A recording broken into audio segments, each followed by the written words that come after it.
হঠাৎ রাত প্রায় 1টা নাগাদ আমার ফোনে কল আসে। কল রিসিভ করার পর অপর পাশ থেকে একজন আপু আমাকে বলেন যে আপু সরি এত রাতে কল করার জন্য, আসলে আমার 13 তারিখে 25 পাউন্ড কেকের অর্ডার ছিল, সেই অর্ডারটি ক্যান্সেল হয়েছে, সো আপনাকে অর্ডারটি নিতে হবে এখন।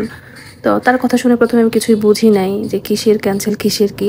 তারপর তিনি আমাকে ডিটেলস বলেন যে আমি নজিপুর থেকে বলছি, নজিপুর আমার হচ্ছে 25 পাউন্ড, নজিপুর এখানে একজনের কাছে আমি 25 পাউন্ড কেক অর্ডার করছিলাম, 13 তারিখে আমার হচ্ছে বাচ্চার বার্থডে প্রোগ্রাম আছে। বাট হুট করে আপুটি কোনো কারণবশত অর্ডারটি ক্যান্সেল করে দেয় আমাকে। আর এই মুহূর্তে আমি খুবই টেনশনে পড়ে যাই যে আমি এখন কোথায় অর্ডার করব, কার কাছে অর্ডার করব। তারপর আপনার পেজে আমি সরাসরি নাম্বার পেয়ে আপনাকে সরাসরি কল করলাম।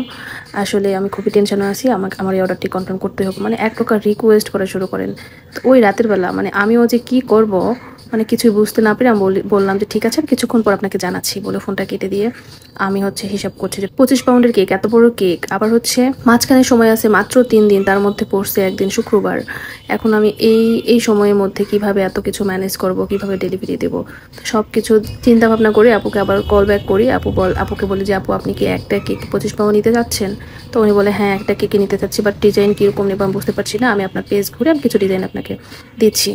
তারপর তিনি আমার পেজ ঘুরে এসে তার অনেকগুলো ডিজাইন পছন্দ হয়, তখন তিনি আমাকে বলেন যে আপু আমি একটা কেক না আমি কয়েকটা কেক মিলিয়ে আমি 25 পাউন্ড নিতে চাই, সো আমি আপনাকে কিছু ডিজাইন দিচ্ছি আপনি একটু দেখেন বলে তিনি আমাকে বেশ কিছু থিম কেকের ডিজাইন দেন। টোটাল হচ্ছে 6টা কেক তিনি পছন্দ করেন, 6টা ডিজাইন পছন্দ করেন, যেগুলোর ছবি অলরেডি আমি গত 12 তারিখ রাতে আপনাদেরকে দেখাই দিছি, আপনারা অনেকে দেখছেন। তো আপু টোটাল 6টা কেকের ডিজাইন পছন্দ করেন, তারপর সেই 6টা কেক আমাকে অর্ডার কনফার্ম করেন। 6টা মিলিয়ে 25 পাউন্ড আপ হয়ে যায়, 27 পাউন্ড তার হচ্ছে অর্ডার ছিল, বাট আমি সবগুলো মিলিয়ে 30 পাউন্ড করে দিয়েছি। বাকি 3 পাউন্ড আসলে আমার পক্ষ থেকে গিফট ছিল আপুর জন্য। তারপর আপু নিজেই 13 তারিখে সকালবেলা এসে কেক রিসিভ করে নিয়ে যায়, 6টা কেক নিয়ে যান। তারপর তিনি কেকগুলো সরাসরি দেখে মানে আমার বাসাতে এসে সরাসরি দেখে তিনি আমাকে জানিয়েছিলেন যে আপু এত সুন্দর যে কেক হবে মানে এটা আমি বিশ্বাস করতে পারছি না এখনও, এত সুন্দর করে যে আপনি আমাকে বানিয়ে দিবেন। আমি অনেক অনেক খুশি হয়েছি, অনেক অনেক ধন্যবাদ। মানে তিনি অনেক বেশি স্যাটিসফাইড আমার কেকগুলো পেয়ে, এবং আমি খুব টেনশনে ছিলাম যে আপু ঠিকঠাকভাবে নিয়ে যেতে পারবে কিনা। তো আলহামদুলিল্লাহ আপু ঠিকঠাকভাবে একেবারে সেফলি বাসায় পর্যন্ত নিয়ে গেছেন, এবং তাদের প্রোগ্রামটাও খুব সুন্দরভাবে কমপ্লিট হয়েছে। এবং তিনি আমাকে পরে রাতের বেলা জানাইছেন যে কেকগুলো এত বেশি মজা ছিল যে তার বান্ধবী নাকি হচ্ছে কিছু কেক লুকাই রাখছিল পরে খাবে সেজন্য, এবং প্রোগ্রামের সবাই অনেক বেশি পছন্দ করেছেন। এবং তিনি এটাও জানাইছেন যে তিনি হচ্ছে এখন থেকে যত কেক সবগুলো আমার থেকে নেবেন, তিনি হচ্ছে আমার বাধা ক্লায়েন্ট হয়ে গেছেন। এইরকম একটা রিভিউ, খুব সুন্দর একটা রিভিউ শেয়ার করছিলেন, যেটা স্ক্রিনশটটাও আমি হচ্ছে ভিডিওতে অ্যাড করে দিলাম এবং স্টোরিতে শেয়ার করছিলাম, আপনারা অনেকে হয়তো বা দেখেছেন।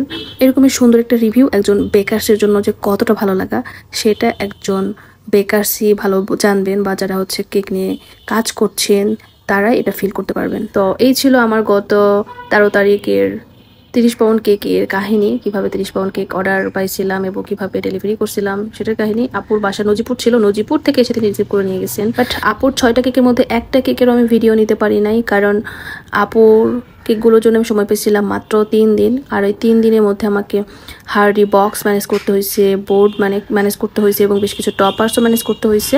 সব কিছু মিলিয়ে লাস্টে ডেকোরেশনটা অনেক তাড়াহুড়ো করে করছিলাম, সো আমি একটা কেকেরও ভিডিও নিতে পারি নাই। ভিডিও নিতে পারলে আপনাদের সাথে শেয়ার করতে পারতাম, তো ছবিগুলো শেয়ার করবো ইনশাল্লাহ। তবে বাটারফ্লাই যে কেক, এটা কিন্তু অন্য ক্লায়েন্টের ছিল, এই ক্লায়েন্টের কিন্তু না। বাটারফ্লাই থিম এই কেকটিও আপনারা সবাই অনেক বেশি পছন্দ করেছেন, এবং অনেকে জানতে চাইছেন যে আমি উপরে ডেকোরেশন কী দিয়ে করছি। আমি কিন্তু ভিডিওতে ডিটেলস জানাই দিয়েছি, এবং সেম ডিজাইনের আগে আমি বেশ কয়েকবার করছি, পেজে শেয়ার করা আছে সেগুলোর ভিডিওতে ডিটেলস বলা আছে। তো উপরের ডিজাইনগুলো আমি স্টার নজল দিয়ে করছি, ছোট্ট স্টার নজল দিয়ে। তো আজকের ভিডিও পর্যন্তই, সবাই ভালো থাকবেন, কেক পার্লারের সাথে থাকবেন। আল্লাহ হাফেজ।